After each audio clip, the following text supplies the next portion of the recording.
दूरदर्शन के सारे दर्शकों को उत्सव की तरफ से स्वागत। आज हम एक खास मौके पे एकत्रित हुए हैं। आज हम एक खास शो करने जा रहे हैं। शो का जो विषय है, उसका केंद्र बिंदु है वो ब्रह्मांड है। ब्रह्मांड के बहुत सारे राज जिसके बारे में हम बात करेंगे। दर्शकों, आज से कुछ दिन पहले अमेरिका में लाइगो डिटेक्टर ने एक बड़ी उपलब्धि हासिल की है। उन्होंने दो ब्लैक होल के टकराने से जो ग्रेविटेशनल वेव्स बनती है उसको डिटेक्ट कर लिया है।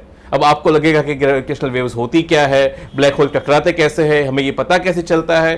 तो बहुत सारी बातें हैं इस विज्ञान के अंदर, इस विज्ञान की इस खोज के अंदर। लेकिन आज हम आपको मिलाएंगे उन्हीं व्यक्तियों से जिन्होंने इस क्षेत्र में काम किया है, जो वहां पे मौजूद थे जब ये डिस्कवरी हुई। और आज हम बात करेंगे विज्ञान के अलग अलग पहलुओं पे, जो ब्लैक होल से जुड़े हैं, न्यूट्रॉन स्टार से जुड़े हैं, जो अंतरिक्ष विज्ञान से जुड़े हैं, जो ग्रेविटेशनल वेव से जुड़े हैं।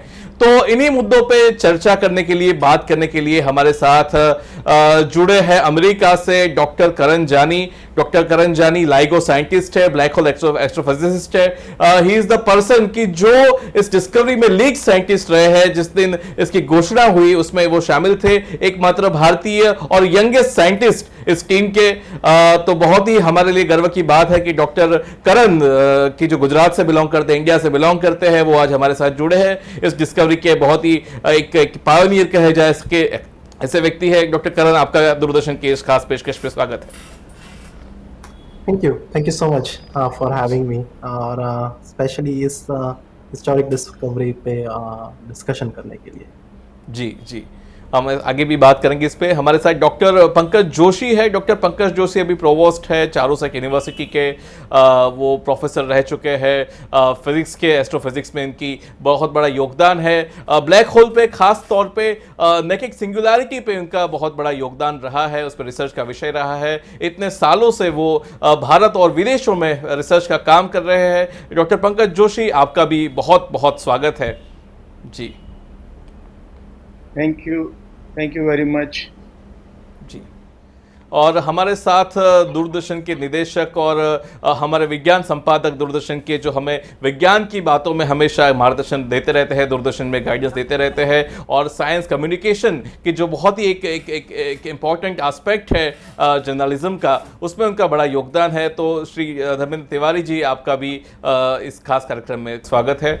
और हमारे साथ है नरोत्तम साहू जी की, जो एक वरिष्ठ वैज्ञानिक है, गुजरात साइंस सिटी से जुड़े हुए थे, गुजकॉस से जुड़े हुए हैं, और बहुत सालों से उन्होंने पब्लिक लाइफ में अगर बात करें तो उनमें साइंस की लोगों में एक अभिरुचि पैदा करने का काम, विद्यार्थियों के साथ इंटरेक्शन का काम, विद्यार्थियों में एक रुचि का काम उन्होंने किया है। तो डॉक्टर नरोत्तम साहू, आपका भी बहुत बहुत स्वागत है। Thank you. जी जी, तो चर्चा की शुरुआत हम डॉक्टर करण जानी से करेंगे। सबसे पहले ये बताइए कि ये जो खोज है, ये खोज वास्तविकता में है क्या, इससे हमें क्या क्या जानकारी मिलती है, और कैसे नए आयाम इससे खुलेंगे फिजिक्स के। जी जी धन्यवाद। ये एक काफ़ी इन्वॉल्व डिस्कवरी रही है। हमने मई 21, 2019 में ब्रह्मांड से एक सिग्नल पृथ्वी पर आया। उस सिग्नल को हमने करीबन 15 महीने तक स्टडी किया, और बाद में आप जैसे आपने पहले कहा, सितंबर 2, 2020 को हमने ये डिस्कवरी की, अनाउंसमेंट वर्ल्ड वाइड की। काफ़ी ऐसे हमने ग्रेविटेशनल वेव डिस्कवरी 2015 से अब तक कर चुके हैं, लेकिन ये पर्टिकुलर डिस्कवरी एक माइलस्टोन है हमारी ब्रह्मांड की अंडरस्टैंडिंग का। इस पर्टिकुलर इसीलिए क्योंकि ये जो सिग्नल था वो कोई नज़दीक गैलेक्सी या कुछ बाजू वाली नेबरिंग गैलेक्सी या कहीं से नहीं आया था। ये सिग्नल आया था 700 करोड़ साल पहले, जब ब्रह्मांड की उम्र अभी थी उससे हाफ उम्र थी तभी। इतनी दूर से पहले हमें कभी कोई ग्रेविटेशनल वेव, जिसे हम गुरुत्वाकर्षण तरंग कहते हैं, जो आइंस्टाइन की थियरी का एक फंडामेंटल प्रेडिक्शन था, जो हमने 2015 में प्रूव किया, जिसके लिए हमारे टीम के फाउंडर्स को 2017 की नोबेल पुरस्कार मिला। तो ये इतनी दूर से हमने कभी पहले सिग्नल देखा नहीं था। तो ये सिग्नल एक्चुअली इतना दूर है कि हमारा सूर्य का तब जन्म भी नहीं हुआ था। ऐसे सो ऐसी एक हिस्टोरिक डिस्कवरी को पहले एनालाइज करना एक अलग ही वेट रहता है। लेकिन दूसरी बात ये थी, ये दो ब्लैक होल के टकराने से हुआ जैसे आपने बताया, लेकिन ये दो ब्लैक होल वो ऑलरेडी इतने बड़े थे कि हम नहीं जानते कि कोई भी स्टार इस ब्लैक होल को कैसे बना पाएगा। इसलिए ये दो चीजें मिलकर ये डिस्कवरी एक हिंट देती है कि पूरे ब्रह्मांड में एक पॉपुलेशन है ब्लैक होल का जो अब तक हम नहीं देख पाए थे, नहीं समझ पाए थे, हमारी थियरीज वो कवर नहीं कर पाई थी, और अब वो एग्जिस्ट कर रहे हैं, and that is in front of us now. जी करण, आपने बहुत ही महत्वपूर्ण बात बताई गृह्रथ्वीय तरंगों के बारे में, लेकिन उसका थोड़ा बेसिक भी हम जानना चाहेंगे दर्शकों के लिए। जो 100 साल पहले, तकरीबन 100 साल पहले आइंस्टाइन ने उसको प्रिडिक्ट जब किया था, तो मुझे याद है कि 1922 में आर्थर एडिंगटन ने ये कहा था कि gravitational wave travels at the speed of thought. तो इस तरह से भी एक बातें इस टाइम पे होती थी उस प्रकार पे बहुत सारी। फिर जेम्स वेबर आए 1960 के दशक में, वहाँ से एक इसकी जो शुरुआत, मतलब बहुत ही लंबी यात्रा रही। उसके बाद जब ये लाइगो बन के तैयार हुआ, उसका डिटेक्ट होना बहुत ही अपने आप में एक बड़ी एक डिस्कवरी मानी जाती है, बड़ी माइलस्टोन है। और मैं मानता हूँ कि ग्रेविटेशनल एस्ट्रोनॉमी में तो ये एक शुरुआत मात्र है। तो लेकिन दर्शकों को बताइए कि ये ग्रेविटेशनल वेव्स या गृह्रथ्वीय तरंग होती क्या है और इसका महत्व इतना क्यों है? जिस तरीके से हम ब्रह्मांड को अभी समझते हैं, हम ये कह सकते हैं कि ग्रेविटेशनल वेव ब्रह्मांड का एक फंडामेंटल जरिया है कम्युनिकेट करने का। क्योंकि लाइट हो किसी भी प्रकार की, वो चाहे एक्सरे हो, रेडियो हो, वो कहीं ना कहीं ब्लॉक हो जाता है, कहीं ना कहीं सिग्नल एटीन्यूएट हो जाता है, यानी वो सिग्नल की जो ओरिजिनल सोर्स है उसके बारे में हम कम जान पाते हैं। लेकिन जब भी ब्रह्मांड गुरुत्वाकर्षण तरंग क्रिएट करता है, तब ब्रह्मांड के अ, हर चीज, हर प्लैनेट, हर स्टार, हर लिविंग नॉन लिविंग थिंग्स को वो कभी ना कभी वो सिग्नल उसको टच करता है और उसकी इंफॉर्मेशन देके जाता है। दैट मेक्स ग्रेविटेशनल वेव्स एक एक अलग ही टेक्निक है। हम ब्रह्मांड को जिस तरीके से अभी तक समझते थे, हमें लगता था कि जहाँ से लाइट निकलती है वहां पर हम टेलीस्कोप पॉइंट करेंगे और उस टेलीस्कोप से हम कभी ना कभी उस things we can understand about the stars. But अभी हमें पता है for last couple of decades के ब्रह्मांड के 98% स्पॉट में से लाइट भी नहीं निकलती, it is completely dark.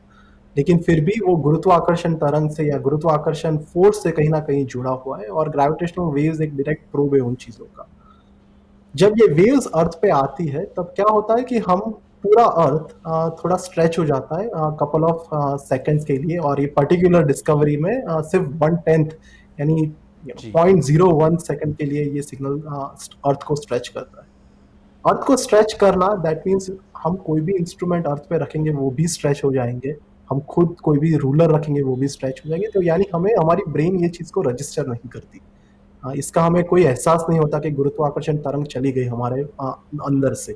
In fact her 15 minute हमारे कैलकुलेशन सजेस्ट करते हैं कि अराउंड हर 15 मिनट एक ब्लैक होल को टकराने से गुरुत्वाकर्षण तरंग अर्थ पे आते हैं और हमारी बॉडी में से पास होके जाते हैं।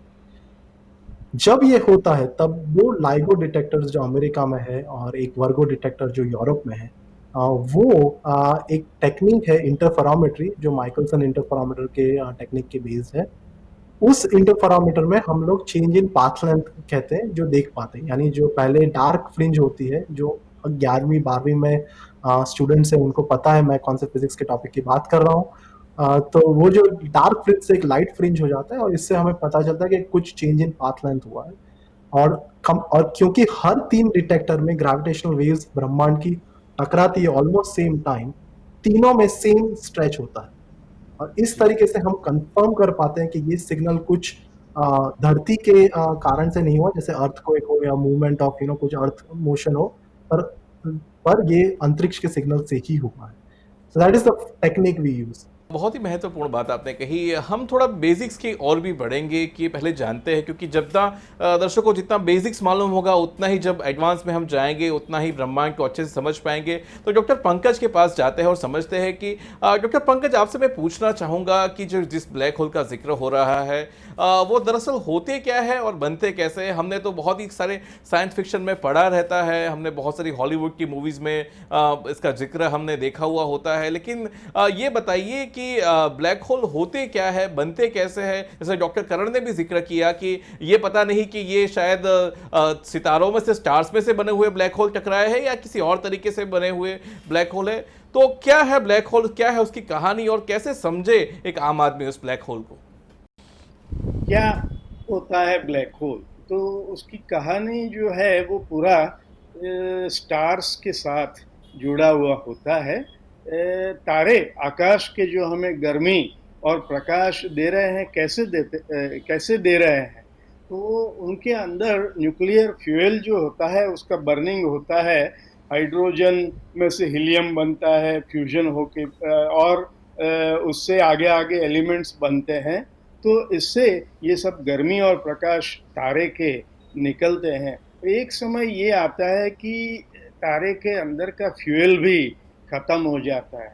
अब जब बहुत बड़ा तारा होता है, सूर्य से 10-20 गुना ज़्यादा, तो जब उसके अंदर का फ्यूल खत्म हो, उसके अंदर का प्रेशर खत्म हो जाता है जो उसे टिका रहा था, और फिर वो गुरुत्वाकर्षण जो है वो पूरे तारे का संकोचन करता है। अब यहाँ बात हुई आइंस्टाइन के सिद्धांत की, अभी 2 मिनट के पहले के ही।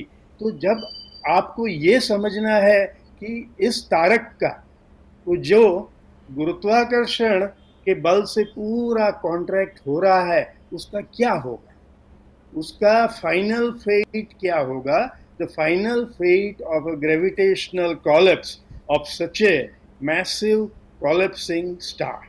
तो ये करने के लिए आपको आइंस्टाइन के जनरल थियरी ऑफ रिलेटिविटी का यूज करना पड़ेगा, क्योंकि न्यूटन का सिद्धांत, न्यूटोनियन ग्रेविटी यहाँ काम नहीं आ सकती, क्योंकि ये ग्रेविटेशनल फील्ड्स जो है वो इतने पावरफुल होते हैं कि वहाँ उसमें आइंस्टाइन का सिद्धांत ही आपको यूज करना पड़ेगा। अब आइंस्टाइन का सिद्धांत क्या प्रेडिक्ट करता है, इसके बारे में people like Stephen Hawking and you see Roger Penrose, Kip Thorne, America में रॉबर्ट गैरोच, जो एक बहुत बड़े मैथमेटिशियन और फिजिसिस्ट शिकागो यूनिवर्सिटी में, इन्होंने इन्वेस्टिगेशन किया।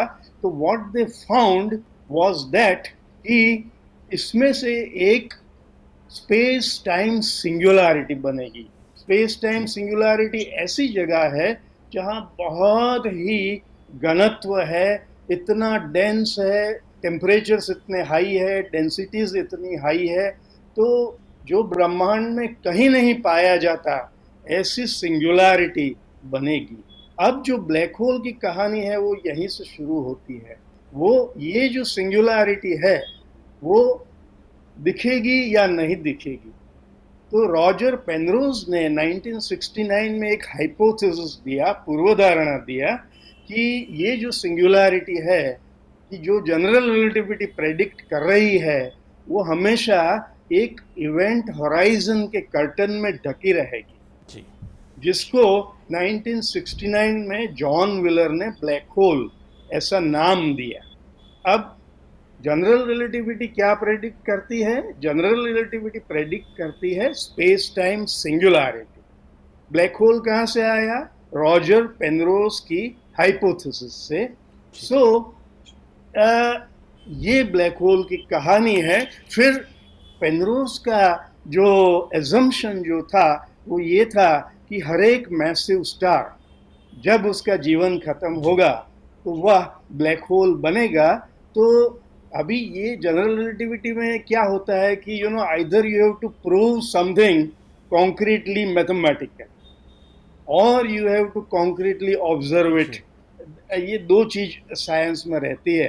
तो यू सी अभी ये कॉस्मिक सेंसरशिप हाइपोथेसिस या तो ब्लैक होल की जो घटना वो अभी तक हम एस्टैब्लिश या प्रूव तो नहीं कर सके हैं, पर हम ये यूसी मानते हैं कि ये जो हम घटनाएं आकाश में देख रहे हैं, जिसको हम मेरे दोस्त जो हार्वर्ड में प्रोफेसर रमेश नारायण है वो कहते हैं कि astrophysical black hole, that is बहुत छोटी जगह में बहुत मास कंडेंस हो गया है।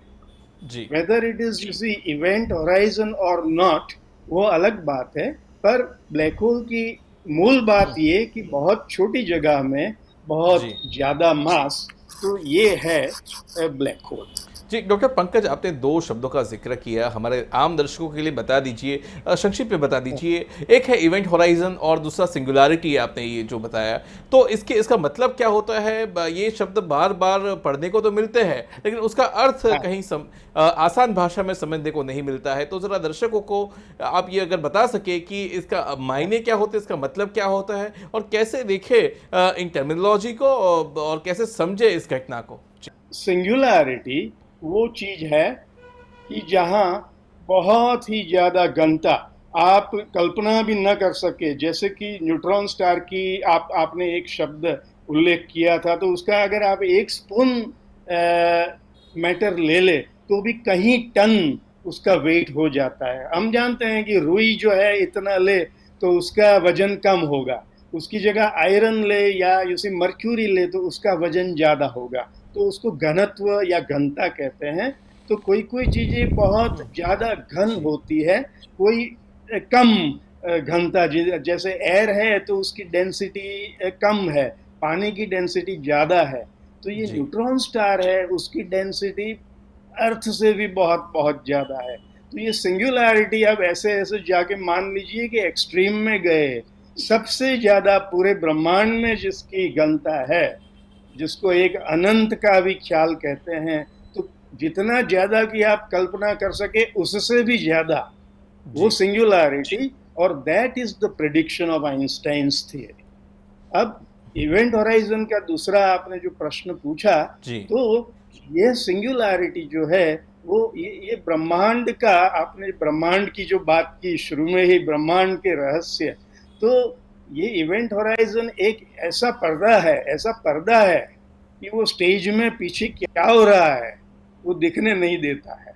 जी तो अंदर नाटक तो चल रहा है, कुछ ड्रामा तो हो रहा है, but if you have the curtain you don't see anything, on the other hand the curtain is not there. जी तो फिर आपको ये शिव का नृत्य या जो भी हो जी रहा है वो दिखेगा।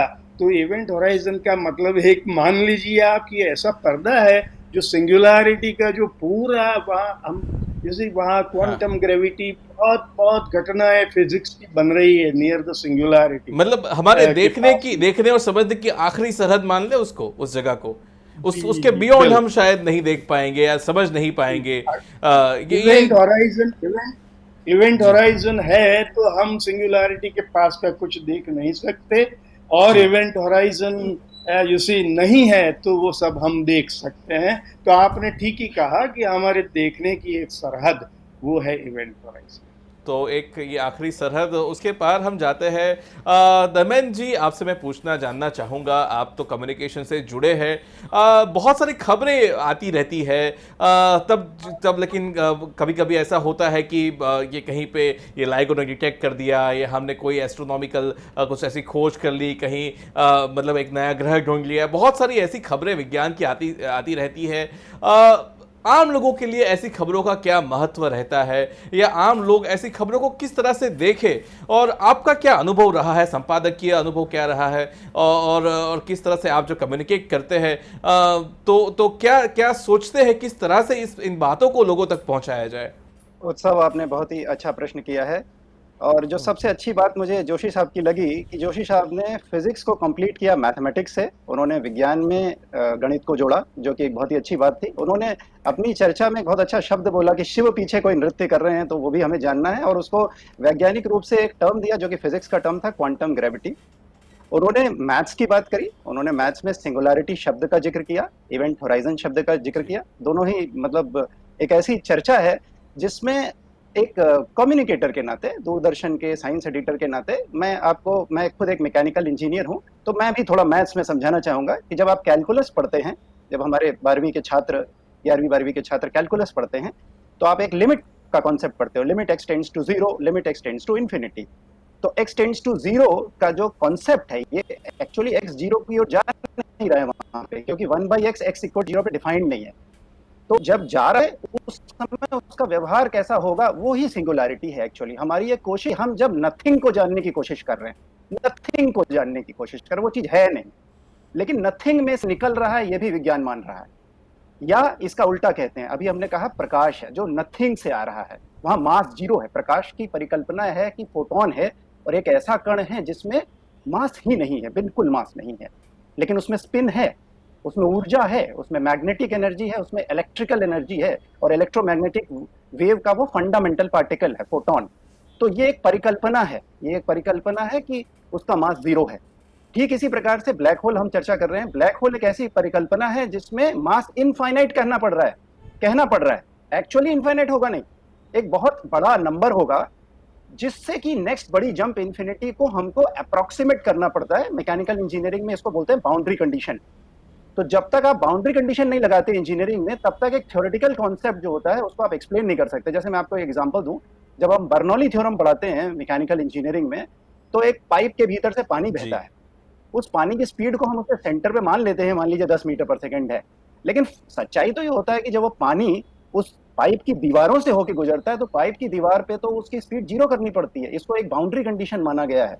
जब जब विज्ञान में किसी भी यथार्थ को जीने के लिए एक यथार्थ की सच्चाई को एडजस्ट करना पड़ता है थ्योरी में, चाहे वो मैथ्स की थ्योरी हो, जैसे कि सर ने बोला सिंगुलैरिटी की थ्योरी है, या फिर फिजिक्स में करण ने हमें बताया कि आइंस्टाइन की फील्ड इक्वेशंस हैं, और उन्होंने जो भी ग्रेविटेशनल वेव की डिस्कवरी की है, उन्होंने उनकी फील्ड इक्वेशंस में वेरिएबल्स को डाला है, और उस वेरिएबल्स को डालने के बाद उन्होंने उस ग्रेविटॉन को भी तलाशा होगा कि भाई जिस ग्रेविटेशनल वेव, आज विज्ञान 100 साल बाद बहुत मुश्किल से ग्रेविटेशनल वेव को डिटेक्ट कर पाया है, लेकिन वही ग्रेविटेशनल वेव जिसका कि फंडामेंटल एक्सचेंज पार्टिकल ग्रेविटॉन है, वो अभी भी गुत्थी है। हमें शायद अगर करें ये बता सकेंगे कि ग्रेविटॉन कहाँ है, उसका क्या वजन है, और अगर उसका रिवर्स बात करें, मैथमेटिकल रिवर्स है, जीरो का मैथमेटिकल रिवर्स इंफिनिटी है, तो अगर उसके मैथमेटिकल रिवर्स की हम बात करें, तो जिस प्रकार से किसी भी स्टार के लास्ट पॉइंट ब्लैक होल से वो चीज आई है, तो ब्लैक होल में भी लास्ट बट वन मास क्या है, last but one mass exactly क्या है। अगर लास्ट मास इंफिनिटी है तो लास्ट बिगेस्ट फाइनाइट मास क्या है, ये गुत्थी है। तो अब चलते हैं नरोत्तम साहू जी के पास, की जो एक वरिष्ठ वैज्ञानिक है। साहू साहब, आपसे मैं जानना चाहूँगा कि जब इतनी बड़ी डिस्कवरीज होती है, इतनी बड़ी खोज होती है, तब एक आम आदमी और एक आम जो स्टूडेंट है, जो जिसके अंदर एक कौतूहल रहता है अंतरिक्ष को लेके, विज्ञान को लेके, वो अपने आप को इस इतनी बड़ी डिस्कवरी से कैसे जोड़ सकता है, कैसे इसके मायने समझ सकता है? देखिए, साइंस में जो रुचि रखते हैं एंड साइंस में जो हार्डकोर रिसर्च होते हैं, जैसे प्रोफेसर पंकज जोशी साहब का बात किया है, एंड जैसे में हमारा यंग साइंटिस्ट डॉक्टर करण जानी जो अभी डिस्कवर किया हुआ है, ये एक साइंस का में जो रुचि रखना है, जो यंग जनरेशन है, स्टूडेंट है, जो फैकल्टी है, इनके नया नॉलेज देने के लिए, एंड इवन आम जनता है, एज ए पेरेंट्स और as a community member, it's a very important that ये लोगों को इस हाई लेवल का रिसर्च को किस रोमांचकर के हिसाब से हम लोगों को इनको बताना है। जी, तो आपने बहुत ही एक इम्पोर्टेंट बात बताई कि किस तरह से इंटरेक्शन करके अपनी जिज्ञासा वृत्ति को एक दिशा देके किस तरह से एक विद्यार्थी, कोई भी व्यक्ति इसके बारे में जान सकता है। डॉक्टर करण, आपके पास आना चाहूँगा। उन्होंने बताया, जिज्ञासा की बात करी, तो अभी जो चर्चा हुई उसमें हमने जैसे जोशी साहब ने बताया क्वांटम ग्रेविटी के बारे में बात की, तिवारी जी ने बताया कि किस तरह से ग्रेविटॉन नाम के कण की कल्पना है। तो ये ग्रेविटेशनल वेव्स जो यहाँ तक इतना लंबा सफर करके ट्रैवल करके आई है, तो उससे हम क्या क्या जानकारियां निकाल पाएंगे? ऐसी कौन सी गुत्थियां है, ऐसे कौन से राज है जो इस डिटेक्शन से हम लोग समझ पाएंगे? सबसे पहली बात, ग्रेविटेशनल वेव्स जिस तरह से हम अभी एनालाइज करते हैं, हम आइंस्टाइन की थ्योरी, जैसे धर्मेंद्र जी ने बताया, उसके आइंस्टाइन की फील्ड इक्वेशंस हैं, वो सॉल्व करके हम लोग फाइंड करते हैं कि डेटा के साथ आइंस्टाइन फील्ड इक्वेशन का कौन सा सोल्यूशन मैच होता है।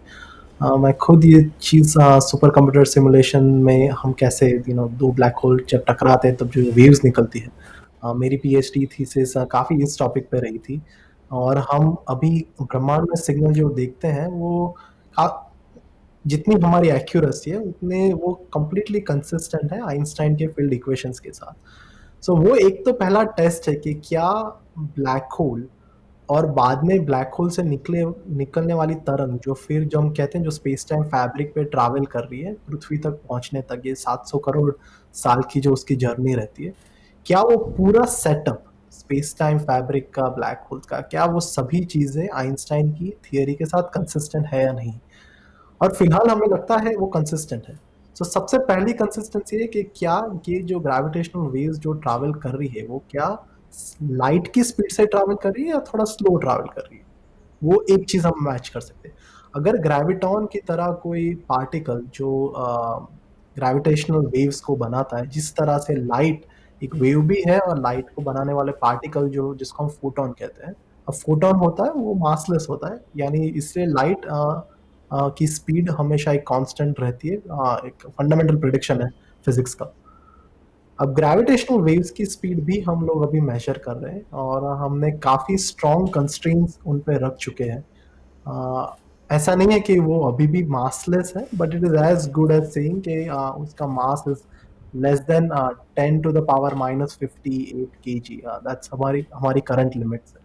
अब ये एक चीज टेस्ट कर सकते हैं। दूसरा जो टेस्ट कर सकते हैं, जो प्रोफेसर जोशी ने हाईलाइट किया, जो क्वांटम ग्रेविटी की जो सिग्नेचर्स है, क्योंकि हम ब्लैक होल को इतना नजदीक से देख रहे हैं ग्रेविटेशनल वेव्स के द्वारा, जो ग्रेविटेशनल वेव्स जिस निकलती है उसका जो एम्पलीट्यूड होता है, उसका जो फ्रीक्वेंसी रहती है, वो डायरेक्टली इन्फ्लुएंस है ये जो इवेंट होराइजन के एरिया से।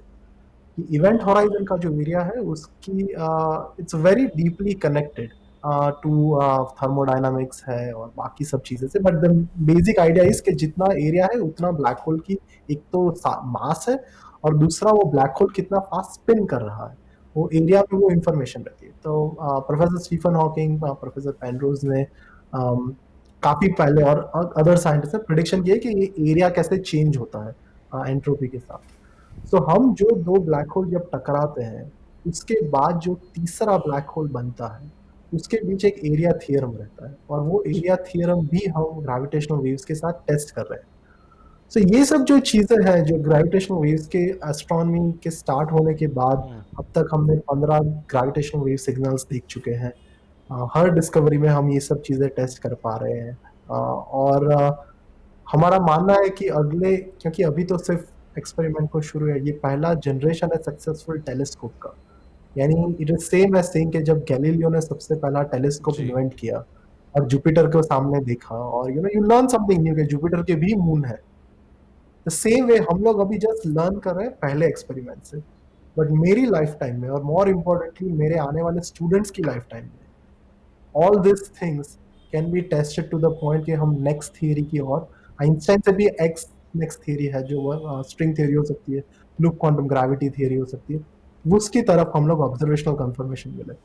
जी, आपने बहुत अच्छी बात कही कि ये तो बस शुरुआत है कि जिस तरह से गैलीलियो ने जब टेलीस्कोप खोजा होगा उसके बाद भी हम तो कितने आगे निकल गए कि एक ऑप्टिकल टेलीस्कोप हम लोग मतलब अंतरिक्ष पे भी भेज कर देखने लगे। तो हम भी उस दिशा में धीरे धीरे आगे बढ़ रहे। करण, एक बहुत ही आम आदमी जैसा सवाल मेरे दिमाग में आ रहा है कि जैसे आप कह रहे हैं कि ये जो ब्लैक होल है वो तो हम लोग देख नहीं पाएंगे, बहुत ही दूर है, ऑब्जर्वेशनल जो हम ऑब्जर्व कर सके ऐसे ऐसे यूनिवर्स में तो वो एग्जिस्ट नहीं करता है। अब वेव के जरिए जो डेटा आता है उसका एनालिसिस करके पता लगाते हैं कि किस तरह का कोई ब्लैक होल है। तो हम ये कैसे मान ले कि ये जो आपके पास डेटा आया, ये तरंग आया है, वो किसी के टकराने से ही आया है, ये ब्लैक होल का ही है? क्या वो कुछ और नहीं हो सकता है? और ब्लैक होल ही क्यों हो सकता है? जी, ये काफ़ी इंटरेस्टिंग क्वेश्चन है। अभी रिसेंटली मैंने हार्वर्ड में एक कलोकियम दिया था, वहाँ पे भी साइंटिस्ट हमें ये क्वेश्चंस इट्स टिपिकली में पूछते हैं कि स्पेशली ये जो सिग्नल हमने जो अभी देखा, जो ऐसे ब्लैक होल से आया है जो सितारे भी नहीं बना सकते, तो क्या वो असलियत में ब्लैक होल ही थे या कुछ और था जो हम अभी तक शायद हमारी एनालिसिस में पकड़ नहीं पाए?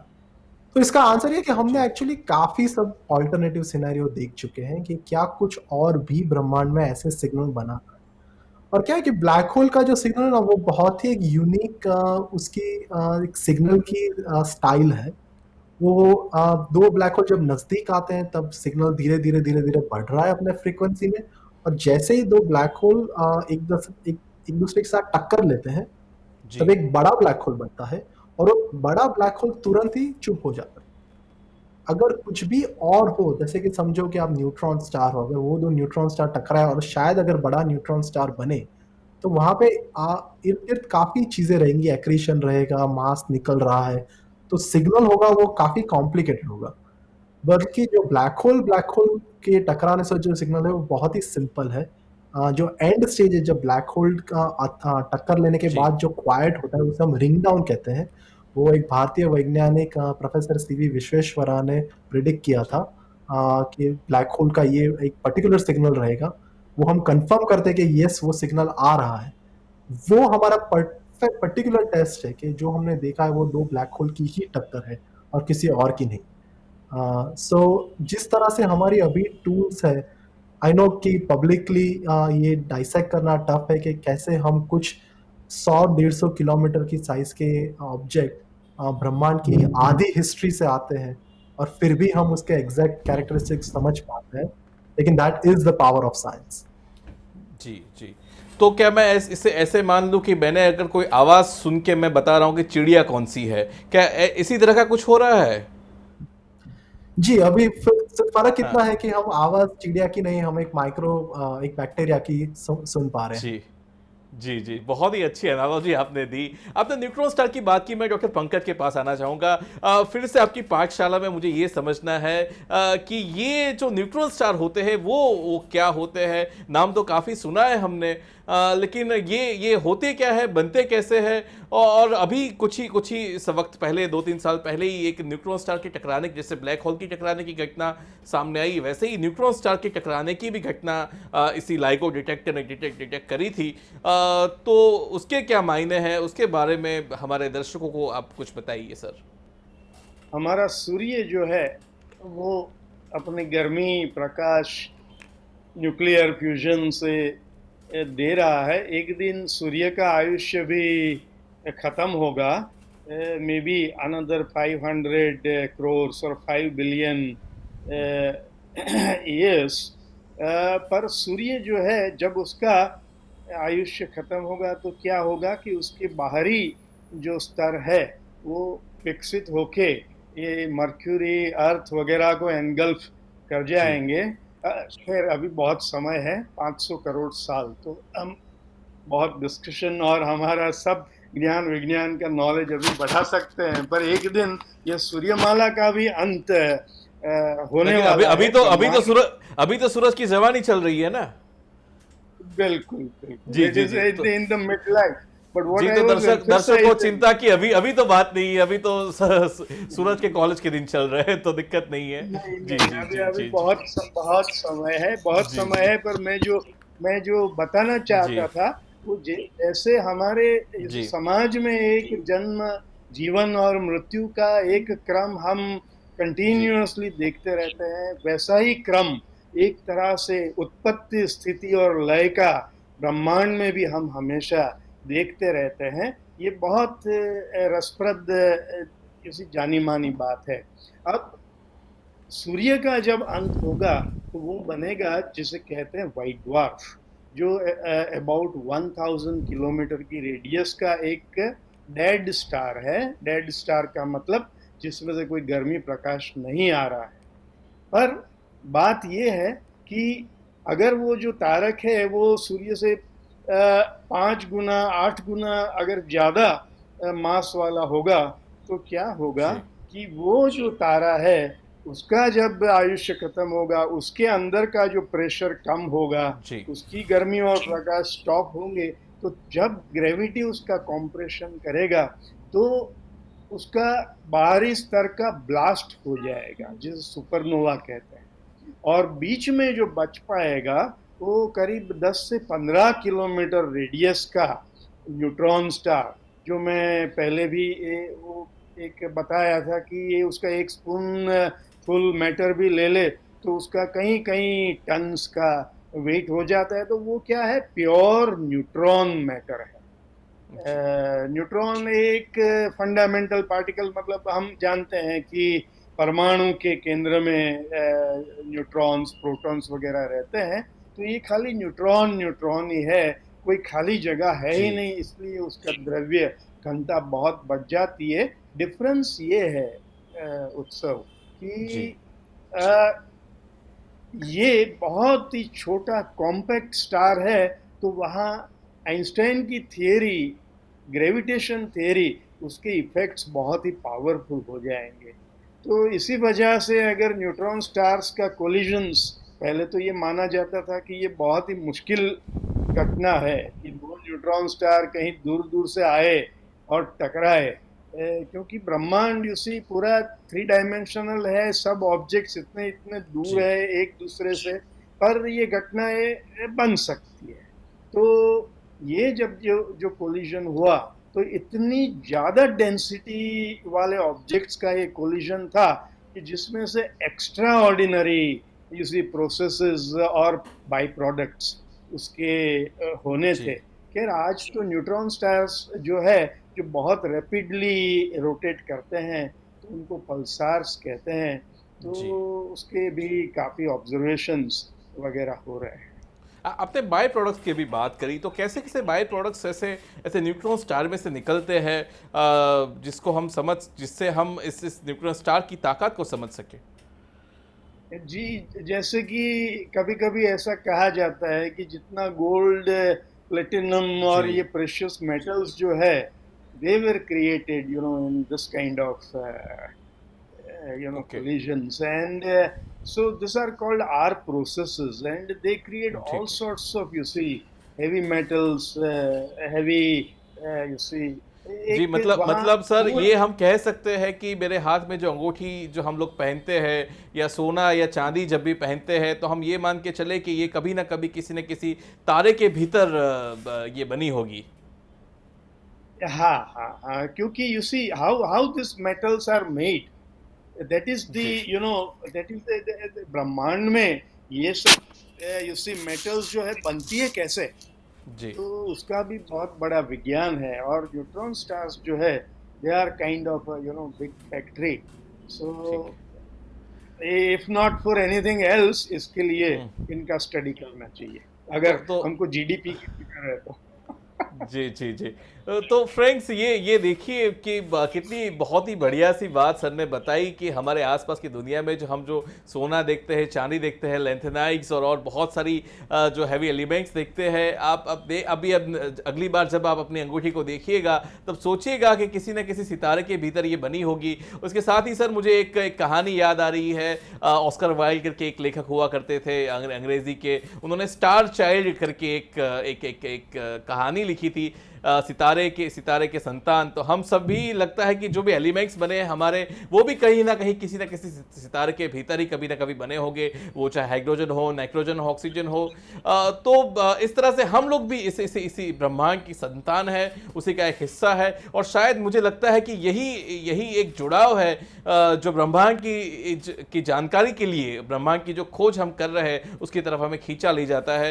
मैं धर्मेंद्र जी से आपसे पूछना चाहूँगा कि किस तरह से हम लोग अपनी जो मान्यता है, हमारी मानसिकता है, हमारा जो आध्यात्मिक एक पहलू इन खोजों का जो रहता है, उसे अपनी आध्यात्मिकता को इस ब्रह्मांड के साथ हम कैसे जोड़ सकते हैं।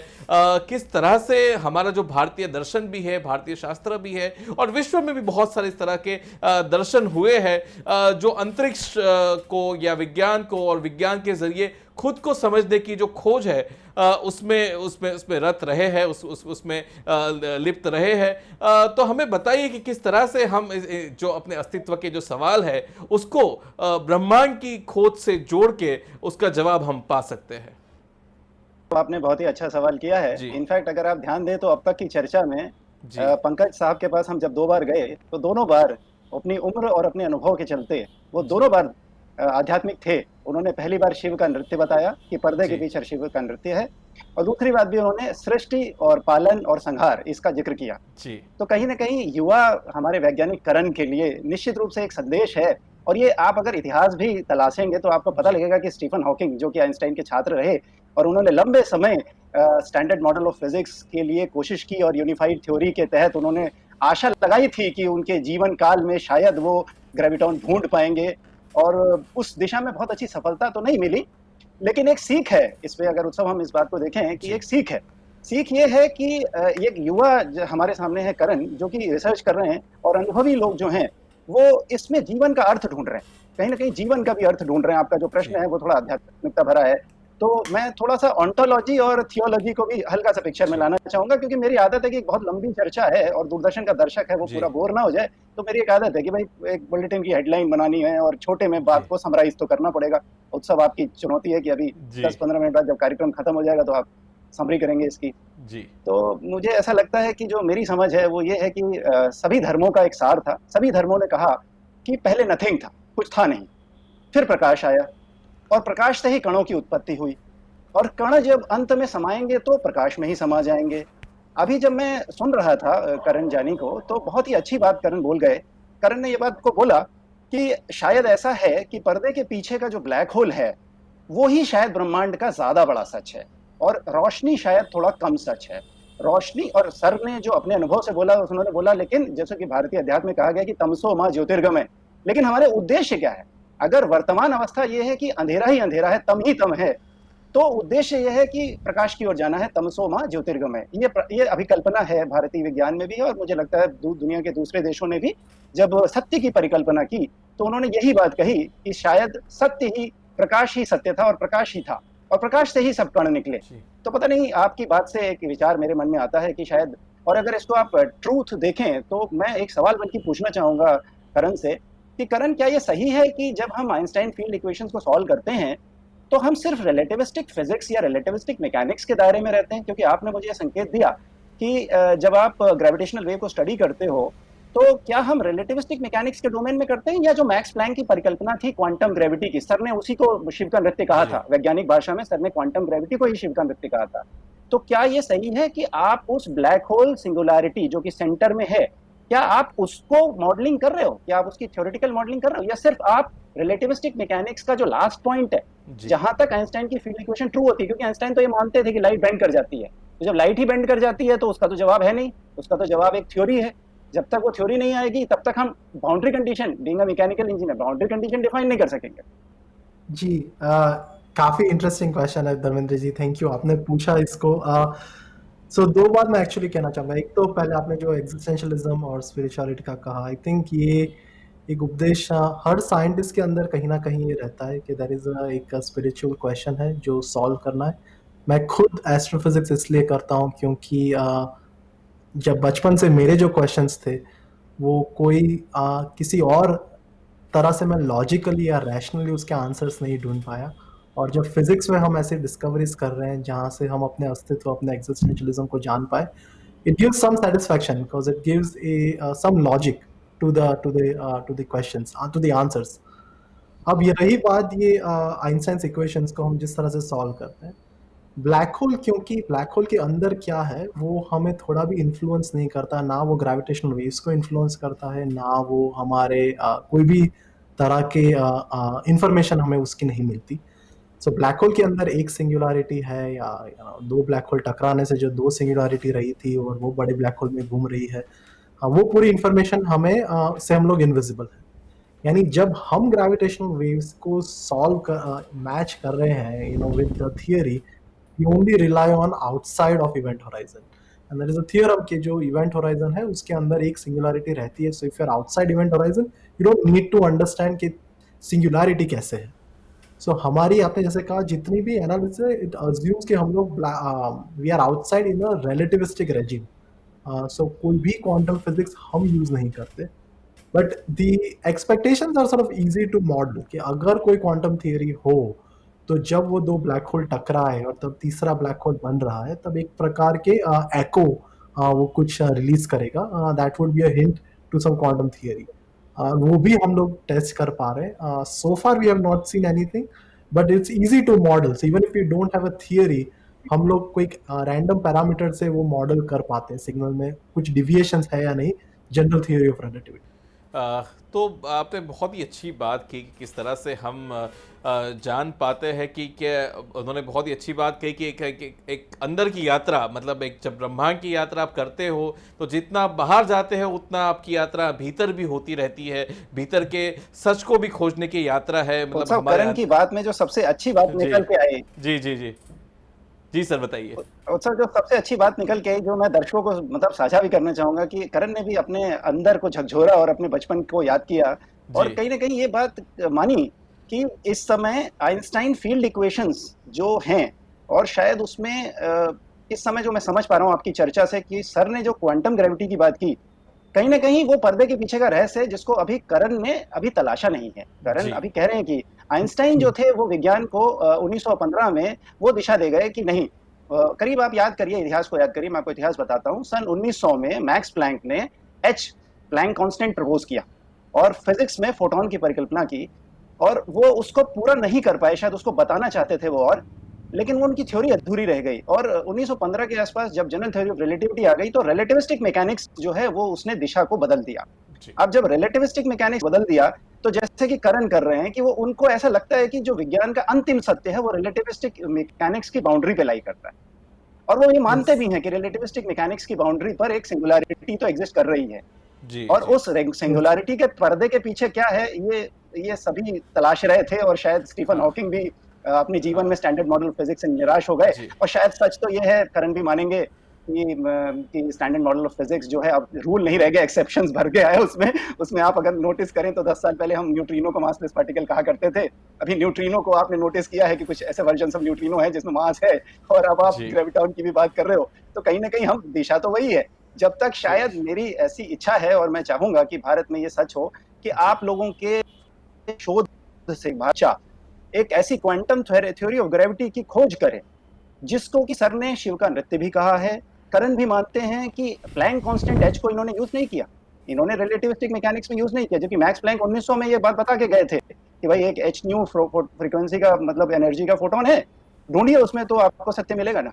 तो कोई ना कोई ऐसी खोज ये तभी हो सकती है जब साहू साहब पिक्चर में आएंगे, और साहू जी। साहब हमारे देश के युवा जो जी। हैं, जो पोटेंशियल रखते हैं, और करण जो डेटा शेयर करेंगे, जी। करण जो भी लाइगो से डेटा हमें प्राप्त होता है जब वो पब्लिक डोमेन में रख देंगे, अपनी एनालिसिस शेयर कर देंगे, तो मैं उम्मीद करता हूं कि करण के साथ नोबेल प्राइज एक और व्यक्ति को मिलेगा जो कि एक भारतीय होगा और जो जो ये खोजें करेगा। और करण को मैं शुभकामना भी दूंगा कि भाई अगली खोज जो उनकी 2015 की खोज थी उसके चलते उन्हें 2017 में एक नोबेल प्राइज तो मिला ही मिला। तो मैं चाहूंगा कि ये वाली खोज पर भी आपकी टीम को कुछ अच्छा मिले, और जब मिले तो बहुत अच्छा होगा कि अगर साहू साहब हमारे भारत में से भी किसी को खोज लेंगे और वो बताएंगे हमें कि एक भारत का आम नागरिक और गुजरात सरकार ऐसा क्या करती है, या भारत जी। सरकार ऐसा क्या करती है कि एक युवा मन जो है उसको हम उसको प्रेरणा दे सकें कि वो जी। भी जी। करण जैसे बने, उसी उसी या उसी जोशी सर जैसे बने। जी। जी। जी। उसी सवाल पे आने वाला था मैं, उसी बात पे आने वाला। लेकिन जैसे आप इंजीनियरिंग के छात्र हैं, मैं बायोलॉजी का छात्र रहा हूं, तो मैं भी अपना कुछ शेयर करना चाहूंगा कि जिस तरह से आप ब्रह्मांड की बात करते हैं, कोरोना काल ने यह भी बता दिया कि शरीर के भीतर भी एक बड़ा ब्रह्मांड है। तो जैसे जैसे हम लोग ब्रह्मांड के सत्यों को उजागर करते जाते हैं, वैसे वैसे हम जब जानते हैं, जेनेटिक्स लेवल पे जानते हैं, तो वहां पर भी कुछ ऐसी सरहद है, जैसे इवेंट हॉराइजन है जिसके पीछे हम लोग नहीं देख पाते। वहां भी एक, जैसे कहते हैं कि एक शिव का नृत्य छुपा है, वैसा ही हमें भी ऐसी ही खोज करने की ज्यादा एक प्रेरणा देता रहता है। तो बहुत ही अच्छी बात है, हमारे भीतर भी एक ब्रह्मांड छुपा है जिसके बारे में हमें जानना चाहिए। डॉक्टर करण, आप बताइए क्या है लाइगो इंडिया प्रोजेक्ट, और अभी वो किस दिशा में है, और किस तरह से अगर कोई भारत में कोई विज्ञानी है, कोई छात्र है, उसे जुड़ना चाहे, तो अब इस मौके पे वो कैसे जुड़ सकता है? जी जी, काफ़ी इंटरेस्टिंग इनिशिएटिव है। In fact it's one of the first time कि इंडिया इतने just at the start of एक फील्ड दे हैव इन्वेस्टेड इतना heavily, especially gravitational wave astronomy, जो अभी फिलहाल there are only limited like countries जो ग्रेविटेशनल वेव ऑब्जर्वेटरी होस्ट कर रहे हैं, and India is trying to be one. आज से जब डिस्कवरी हुई थी, अनाउंसमेंट हमने की थी 2016 में, तब मार्च में जब prime minister United states visit कर रहे थे, तभी एक फॉर्मल एमओयू साइन हुआ था इंडियन गवर्नमेंट और यूनाइटेड स्टेट्स के बीच कि ये जो लाइगो ऑब्जर्वेटरी अमेरिका में है, वो उसका एक same version LIGO observatory India में बनेगी। वो महाराष्ट्र के करीबन हिंगोली डिस्ट्रिक्ट में बनने वाली है। It's a huge project in the sense कि जो स्केल रहता है, इसके इम्प्लीकेशंस रहते हैं, dozens to dozens students इस पे PhD करेंगे। So it's a very important milestone Indian science के लिए कि एट द स्टार्ट ऑफ एक बर्थ ऑफ अ फील्ड हम लोग उसके पार्ट हो रहे हैं। इंडिया में काफ़ी इंस्टीट्यूशंस ऑलरेडी लाइगो इंडिया से जुड़ी हुई है, इंक्लूडिंग गुजरात में इंस्टीट्यूट ऑफ प्लाज्मा रिसर्च है, which is one of the lead institute इस प्रोजेक्ट में।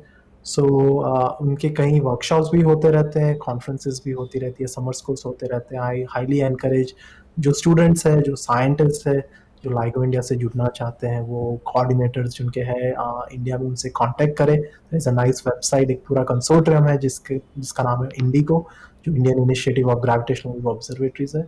और ये जब एक स्टार्ट है, इसी हम लोग सभी एक पहला जनरेशन ऑफ टेलीस्कोप अभी बना रहे हैं अभी फील्ड में, और करीबन 20 साल तक नए नए एक्सपेरिमेंट स्लेटेड हैं। एक नासा और यूरोपियन स्पेस एजेंसी की मिशन आ रही है जिसका नाम है लीसा, जो जो जी। टेलीस्कोप, स्पेस टेलीस्कोप है, जिसमें हम लाइगो जैसा डिटेक्टर स्पेस में भेज रहे हैं। जिससे हम लोग सेंसिटिविटी जो 4 किलोमीटर लाइगो की रहती है, उसी जगह पे हम लोग कुछ 2.5 लाख किलोमीटर का बेस लेंथ बना सकते हैं।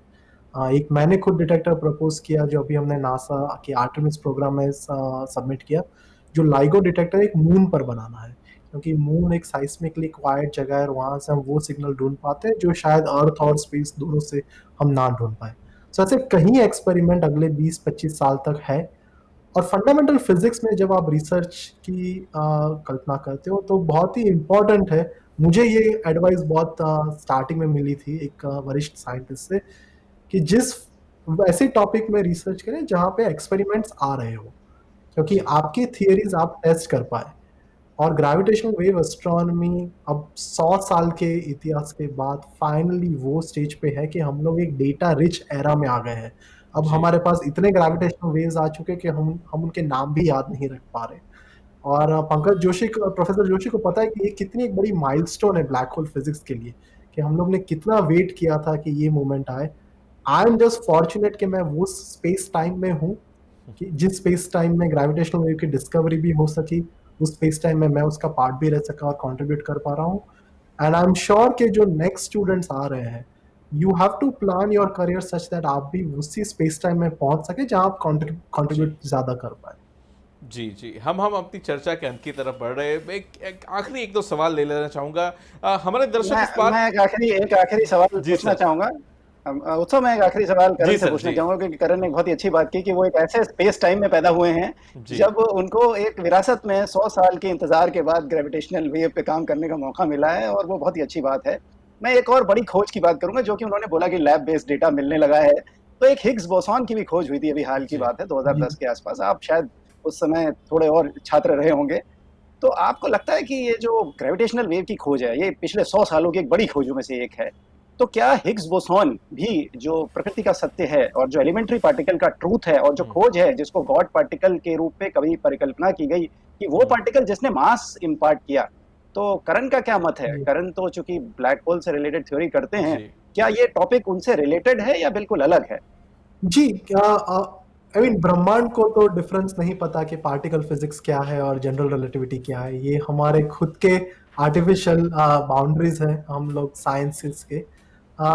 लेकिन मैं इतना कहूँगा, सो डार्क मैटर जो है, जो हिग्स बोसॉन की डिस्कवरी से और उसके अंडरस्टैंडिंग से काफी जुड़ा हुआ है। अब since discovery of Higgs boson काफी we try to understand more characteristic. अभी we have reach a stage कि शायद either we build a next bigger collider जो इतना ही एक्सपेंसिव, इतना ही एक्सटेंसिव प्रोजेक्ट रहता है, टेक्स डेक, एक कम से कम 10 एक पीढ़ी लग जाती है बनाने में नए एक्सपेरिमेंट को। और यही डार्क मैटर की हिंट हम लोग ग्रेविटेशनल वेव्स में भी ढूंढ पाते हैं, जिससे हम शायद पार्टिकल फिजिक्स और जनरल रिलेटिविटी, जैसे आपने ग्रेविटॉन की बात की, वो सब एक एक फ्रेमवर्क में कनेक्ट हो। शायद मेरी लाइफ टाइम में हम क्वांटम ग्रेविटी की थियरी प्रूव ना कर पाए, लेकिन हम एक फ्रेमवर्क कर पाए, जिससे वो फ्रेमवर्क में हम ये जो इट्स एक पजल है। हम सब साइंटिस्ट एक शर्लॉक होम्स या ब्योमकेश बख्शी की तरह है, हमारे सामने बहुत सारे क्लूज रखे हुए हैं, अब सिर्फ कनेक्ट करना है। और वो कनेक्ट करते करते काफी पीएचडी के जनरेशंस निकल जाते हैं unfortunately, but that's the fun of it. जी जी, आपने आपने कहा था कनेक्ट करना है, तो मुझे वो बचपन के दिन याद आ गए जब अखबारों में आता था connect the dots and make a picture. मुझे लग रहा है कि बहुत सारे साइंटिस्ट, बहुत सारे लोग ऐसे ही डॉट्स को कनेक्ट करके एक पूरा पिक्चर देखने की कोशिश कर रहे हैं, जिसको हम शायद भारतीय दर्शन शास्त्र में खंड दर्शन और अखंड दर्शन आता है। तो शायद ये खंडों को जोड़ जोड़ के एक अखंड का दर्शन करना, शायद यही एक चुनौती है, यही हमारी एक यात्रा है। करण, आपसे एक संक्षेप में जानना चाहूंगा कि आपकी यात्रा क्या रही एक विद्यार्थी के तौर पे? आप तो गुजरात में थे, बड़ौदा में थे, बड़ौदा में पानी पूरी भी आपने शायद खाई होगी, और वहां से लेके आप ये ब्रह्मांड के रहस्य की खोज में कैसे निकल गए और कैसे इस प्रोजेक्ट से जुड़ गए? जी, काफी बचपन से क्यूरियोसिटी रही है जी। खुद को जानने की। ये स्पिरिचुअल क्वेश्चंस की तरफ से फॉर्चुनेटली एक फैमिली में से हूँ जहाँ पे सभी लोग टीचर्स थे। सो घर में बहुत ही एक प्रोत्साहन मिला था रीडिंग के लिए, क्वेश्चंस पूछने के लिए। वो क्वेश्चंस जो काफी ऑफेंड भी कर सकते हैं किसी को, क्योंकि अगर आप क्वेश्चन रिलीजन या स्पिरिचुअलिटी पे पूछे तो भी फिर भी एनकरेज किया कि आप वो क्वेश्चंस पूछते रहें। उसी क्वेश्चंस के और क्यूरियोसिटी के थ्रू गाइडेंस मिलता रहा। फिर यूनिवर्सिटीज़ में फिजिक्स पढ़ने का अपॉर्चुनिटी मिली। रिसर्च में एल्बर्ट आइंस्टाइन इंस्टीट्यूट जर्मनी में मुझे इनवाइट किया था, वो मेरे लिए बहुत ही एक इनिशियल ग्रोथ था। स्टीफन हॉकिंग का perimeter institute of theoretical physics, वहाँ पे अर्ली ट्रेनिंग हुई। सो अर्ली एक्सपोजर्स जो थे उससे काफ़ी एक पिक्चर मिल गया कि एक साइंटिस्ट की तरह करियर हो सकता है। आई थिंक प्रोफेसर जोशी ये बात को रेजोनेट करेंगे कि गुजरात में हमें बहुत आइडियल्स नहीं होते जिससे हम देख पाए और कैसे कि हमारी जर्नी ऐसी हो। सो काफ़ी सेल्फ डाउट के साथ आपको हर स्टेप लेना पड़ता है, but that is the thing कि होपफुली अब हम जब especially now that we are visible, हम लोग ये साइंस की बात कर पा रहे हैं और जो स्टूडेंट्स हमें देख पा रहे हैं, दे गेट मोर एनकरेज कि नहीं ऐसा हो सकता है। द आयरनी इज के गुजरात में ही विक्रम साराभाई हुए, गुजरात में ही प्रोफेसर पीसी वैद्य हुए, that shaped the way we look at science in this country and in a lot of in a world stage too. So Gujarat should not have had a lack of role models. But whatever it is, the thing is कि we had this discussion कि Nobel laureates क्यों produce नहीं होते. The thing is कि Nobel Prize is not the only achievement in the path, right? That is same as saying कि हम लोग World Cup जीत गए. But World Cup जीतने से पहले भी players training करते हैं. You have to follow their match. You have to follow small victories and cheer them up. And जब अनफॉर्चुनेटली अभी भी most don't have sort of understanding कि अगर आईपीएल में आप हाफ सेंचुरी भी स्कोर करोगे that could be the next day front page news, पर अगर आप नेचर में पेपर प्रोड्यूस करोगे that would go unnoticed completely by the society, and that is why the owners lies on society now. आपके पास internet है, आपके पास सभी चीजें हैं जो शायद प्रोफेसर जोशी के टाइम में नहीं थी। मेरे टाइम में साइबर कैफेज थे, और साइबर कैफेज में 30 रुपए पैसे डाल के आपको इंटरनेट पे जाके वेबसाइट खोलनी पड़ती, तब आपको साइंस की दो चीजें नई जाननी मिलती थी। तब विकिपीडिया पेजेस भी नहीं थे, और अगर अभी आपके पास सभी है तो the expectation lies on the society कि you have to study science. जी जी, तो बहुत ही महत्वपूर्ण बात आपने बताई। डॉक्टर पंकज, आपसे भी जानना चाहेंगे, क्योंकि आप दो पीढ़ी के अलग अलग विज्ञानी हमारे साथ जुड़े हुए हैं, तो ये दोनों एक प्रतिनिधित्व करते हैं एक जर्नी का, एक सफ़र का, कि किस तरह से एक भारत के एक छोटे से गांव से लेके उनकी भी इतनी बड़ी जर्नी रही। आपके दोस्त जोशी साहब क्या कहते होंगे, मुझे नहीं पता, आज से 30, 40, 50 साल पहले कि भाई कौन सा करियर चुन लिया या क्या कर रहे हो। अब तो फिर भी पता रहता है कि ब्लैक होल नाम की कोई चीज़ है, उस टाइम में तो मुझे पता नहीं कि क्या माहौल रहा होगा। तो कैसे आपने इस करियर का चुनाव किया, या कैसे आप इस मुकाम तक पहुंचे? मुझे लगता है कि अगर आप संक्षिप्त में अपनी यात्रा का विवरण करें तो दर्शकों के लिए बहुत ही रोचक हो सकता है, बहुत ही प्रेरणादायी हो सकता है।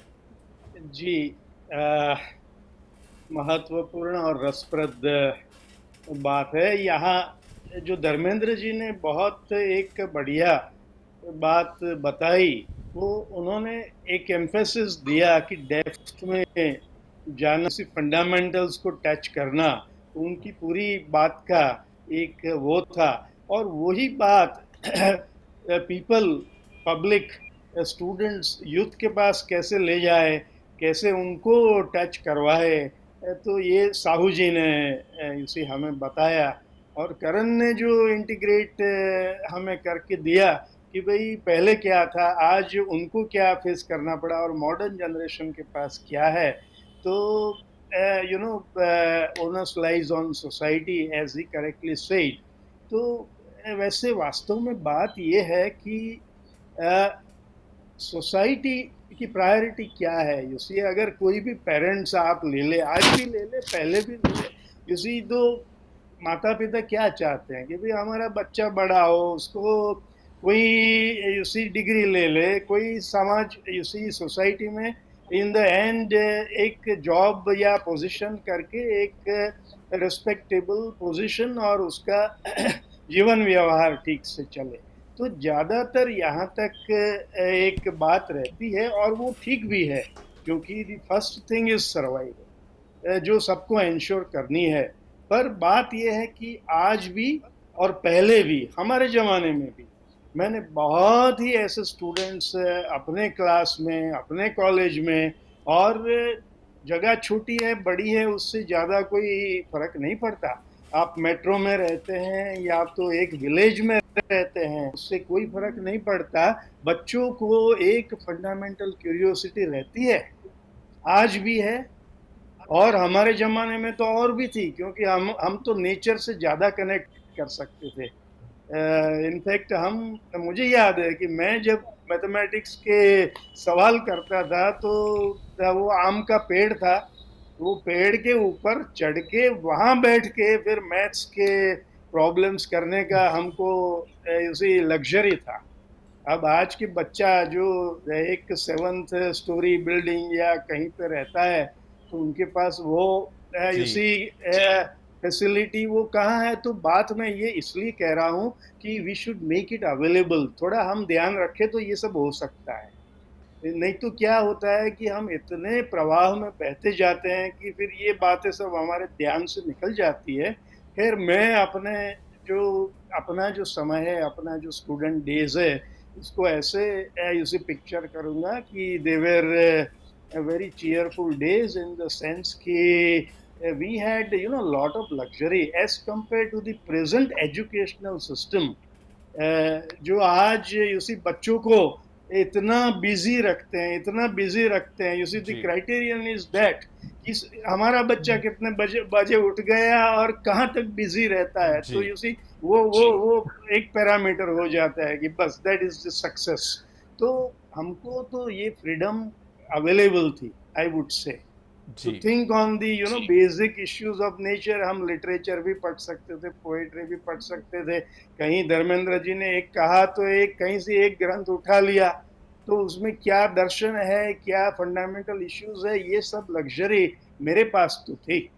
तो आज के ज़माने में ये लग्जरी जो है हमको अवेलेबल बनानी है हमारे बच्चों के लिए। As far as the journey is concerned, eventually when you are clear in your vision कि आपको ब्रह्मांड के इश्यूज पे काम करना है, तो जैसे हमारे फैमिली में भी मेरे पिताजी एडवोकेट थे, वकील थे। बोले कि भाई आप भी वकील बन जाओ, ऑफिस तैयार है, बैठ जाओ। ये गुजरात में रहता है और सब जगह इंडिया में भी रहता है। राजस्थान ले लो, कलकत्ता ले लो, कहीं भी तो रेडिली अवेलेबल है। Why not use it. पर जब आप अपना एक हायर एक्सप्रेशन, हायर एम्बिशन कि मुझे भी जीवन में क्या पाना है, एक मुझे जो जिसे जीवन व्यवहार कहते हैं वो तो हो जाएगा, पर मुझे क्या करना है। तो जब आप ये बात जताते हैं तो फिर और जो भी ऑब्स्टिकल जिसे कहते हैं, लिमिटेशंस जो कहते हैं, वो धीरे धीरे कम होती जाती है। और मैंने अपने जीवन में ये पाया कि जयंत नार्लिकर की बात पहले हुई, तो नार्लिकर साहब हमारा इतना डिस्कशंस वगैरह बढ़ा।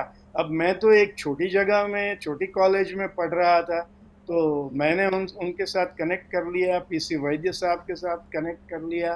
तो ये सब बच्चे आज भी करते हैं, पहले भी करते थे। बात ये है कि एक्स्ट्रा ऑर्डिनरी कंस्ट्रेंट्स समाज में ना हो, हमारी मेंटालिटी ज़्यादा मटेरियलिस्टिक ना हो, जी इसी कभी कभी ये होते हैं कि ये धर्म की बात तो रहती है, क्रिया कांड ये सब चलते रहते हैं, और दूसरी ओर एकदम मटेरियलिस्टिक अप्रोच रहता है कि एक बार पूजा भी कर लो और बड़ी जॉब भी चाहिए। तो जो धर्मेंद्र जी ने बताया, हमारे अध्यात्म की बात करण ने की, साहू जी ने, आपने, तो क्या है कि भाई आपको सेटिस्फेक्शन कब मिलेगा? जी नोबेल प्राइज मिल जाएगा जैसे करण ने बताया, तो नोबेल प्राइज मिल जाएगा, उसके बाद भी ऐसा नहीं है कि यू विल बी सेटिस्फाइड, आपको अंदर अपना नोबेल प्राइज खोजना है। जी ये तो बात है। आपको अंदर अपना नोबेल प्राइज खोजना है, ये बात है।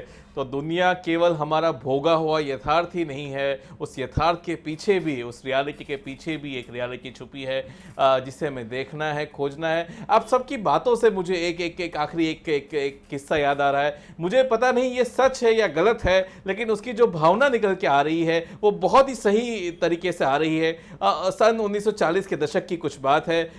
तब आइंस्टाइन प्रिंसटन यूनिवर्सिटी में प्रोफेसर रहा करते थे, HOD फिजिक्स रहा करते थे। उनके नाम से किस्सा मशहूर है, लेकिन ये हो सकता है। उसमें यह हुआ कि एक साल जो पर्चा निकला, वैसा ही पर्चा, वैसे ही सवाल दूसरे साल भी निकले। तो यूनिवर्सिटी प्रशासन थोड़ा ये हो गया कि भाई ये गलती तो नहीं हो गई आइंस्टाइन साहब से कि एक ही सवाल बार बार पूछे जा रहा है, या कुछ तो नहीं हुआ है। तो आइंस्टाइन ने जवाब दिया कि भाई सवाल तो वही है, इस साल जवाब बदल गए। The question are the same, but answers have been changed. तो वक्त के साथ साथ सवाल तो शायद वही रहते हैं, आदिकाल से सवाल वही रहे हैं, लेकिन उसको देखने का नज़रिया, तरीका हमारा बदलता रहता है, बदलता रहेगा, और यात्रा अनंत तक जारी रहेगी।